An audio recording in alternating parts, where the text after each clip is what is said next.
Hey everybody, Photoman here. Welcome to another video.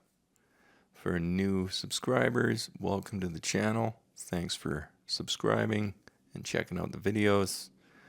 And for those returning, welcome back. Rowley, Alberta is a small village located just north of Drumheller. Once bustling with around 500 people, its population is now about 10. Amazing. And a few ghosts, though, I'm sure, still reside here. Rowley was an agricultural town and was settled in 1910 by the families of nearby farmers to load farm products on trains bound for Calgary. Between 1915 and 1929, the local farmers and residents built stores, banks, other services so that they didn't have to travel long distances to get their needs. A school, post office, and church were built as Rowley was now fully connected by rail to the rest of the province.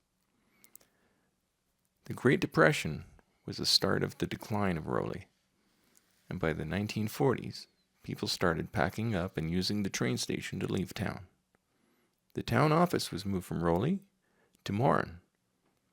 In the 1950s, the construction of the highway system bypassed Rowley, and it was left behind. Also in the 1950s, the hotel and curling rink burned down and were never replaced. The school and railway station closed in 1965. Sam's Saloon hosts a pizza night open to the public. I believe it was every second Thursday or something like that of the month in the summertime. And it's the main source of fundraising dollars that keeps these beautiful buildings restored and standing. Like a lot of historic small towns in Alberta, they were home to a few films as well. Rowley has been home to Legends of the Fall, The Magic of Ordinary Days, and Bye Bye Blues. Bye Bye Blues is not surprising considering Springwater School, which was part of that movie as well, is only about 20 minutes away.